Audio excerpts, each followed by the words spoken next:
O Rogério está presente aqui no lançamento do livro do escritor João Morgado, com o Cemitério de Pardais, no Salão Nobre da Câmara Municipal de Covilhã. No seu percurso profissional, que vai desde a investigação, política, jornalismo e agora escritor, que valores traz para a sua escrita nesta experiência de vida?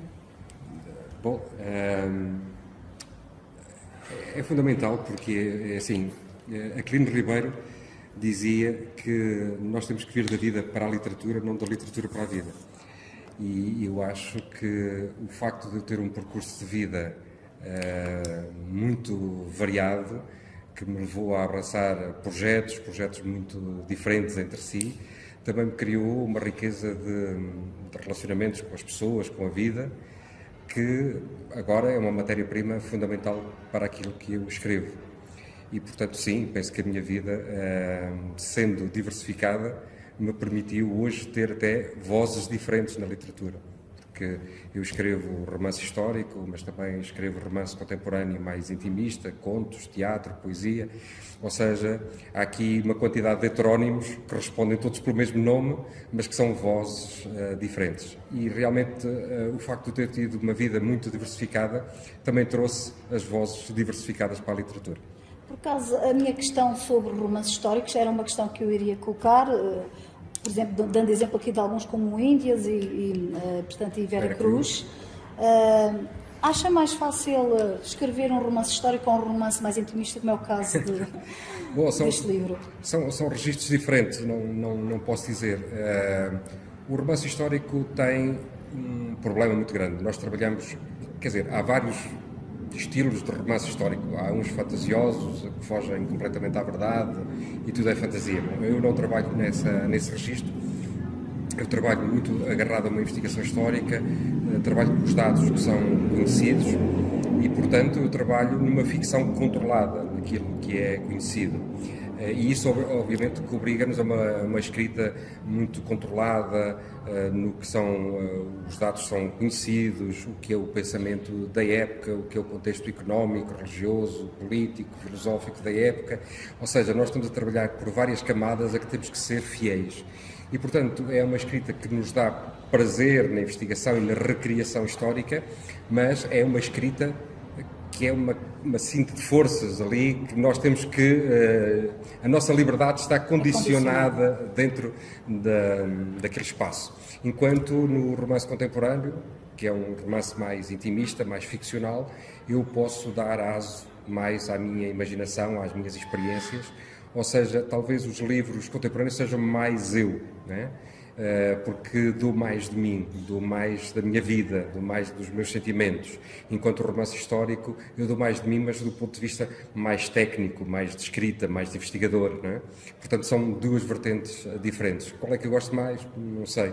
Por isso é que eu escrevo um romance histórico, depois outro contemporâneo, que é para ir limpando o paladar e voltar depois a novas escritas. Mas falando então aqui da criatividade, que pegou muito bem, nos romances mais intimistas poderá ter mais essa liberdade de colocar as suas ideias. Sabemos nós, de acordo com esta abertura, com esta sessão, que este cemitério de Pardais foi baseado talvez num facto real, num caso real? Sim.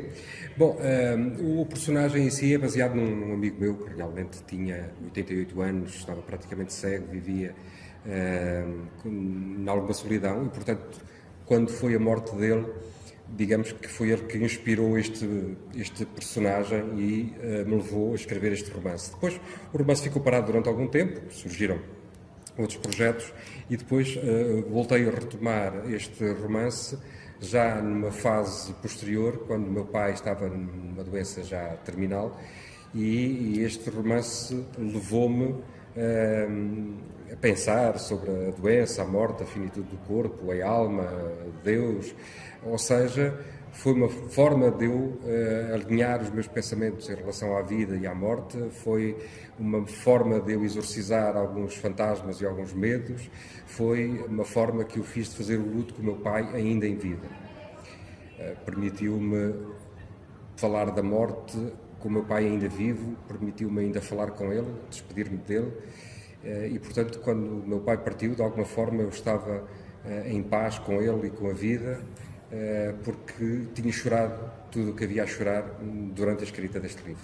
Muitas vezes a literatura também é uma forma de exorcizar muitas coisas e espero que também sirva agora para criar inquietude nos leitores e para que os levem também a questionar a sua vida e a relação com os seus. Sim, e como disse também realmente aqui na sessão, hoje parece que temos muita atividade, mas o idoso está muito sozinho. Pretendo também chamar a questão da sociedade relativamente aos seus velhos, aos seus velhinhos. Sim. Eu falei hoje que nós vivemos na sociedade dos sem tempo, não é? A sociedade dos corre-corre. Parece que não temos tempo para nada e depois chegamos a uma altura não temos tempo para dar um abraço às pessoas que amamos, não temos um tempo para perder com aquelas pessoas que estão à nossa espera, que estão à espera do telefonema. Para nós, se calhar, é só 2 minutos, mas para eles é o dia inteiro, não é? E portanto, é um alerta para as memórias que estamos a deixar nestas pessoas que estão no fim da vida, e é um alerta porque nós caminhamos para esse destino fatídico e, portanto, temos que começar também a pensar na nossa própria velhice, na nossa própria solidão e, portanto, a sociedade tem que despertar de uma vez por todas para estes assuntos. Para o seu historial de livros, qual é que é aquele que lhe deu mais gozo fazer ou até desafiante? Cada um tem o seu desafio e foi importante naquela época. O Diário dos Infiéis foi muito importante porque foi o primeiro livro que publiquei a nível nacional. Portanto, para mim foi um livro muito importante, não é? Foi a minha estreia a nível nacional como escritor. O Diário dos Imperfeitos foi importante porque foi o meu primeiro prémio literário, portanto teve esse sabor especial. O Pássaro dos Segredos foi importante porque foi o primeiro que eu escrevi intimista a falar do meu pai também. O meu pai não se à volta dos pardais e dos pássaros, mas portanto foi o primeiro que eu escrevi mais intimista e portanto também foi mais sobre a minha vida, também foi importante porque deixou de ser só ficção. Cada um teve, o Vera Cruz foi o primeiro histórico que me deu mais trabalho, que foi mais desafiante e portanto também tem uma marca muito importante para mim, ou seja, foram importantes por diferentes motivos, em diferentes fases da minha vida, em diferentes fases da minha vida como escritor também. Não há um filho preferido, mas todos têm um amor diferente. Onde é que podemos encontrar os livros do João Morgado? Os meus livros estão quase todos nas livrarias e nas plataformas online. Há apenas alguns títulos que eu tenho em edições privadas, mas podem contactar-me através das minhas redes sociais e os livros estão à venda também online. E agora aqui com música, esta entrevista até se torna mais engraçada. Hoje estamos aqui com as marchas de Santo António. Vamos então finalizar. Foi um gosto enorme poder participar neste lançamento deste seu livro. Eu é que agradeço, obrigado a todos. Deixo aqui um convite aos leitores para lerem as minhas obras e depois que digam qualquer coisa sobre o que leram. É sempre bom ter o feedback dos leitores. Muito obrigada. Obrigado, meu.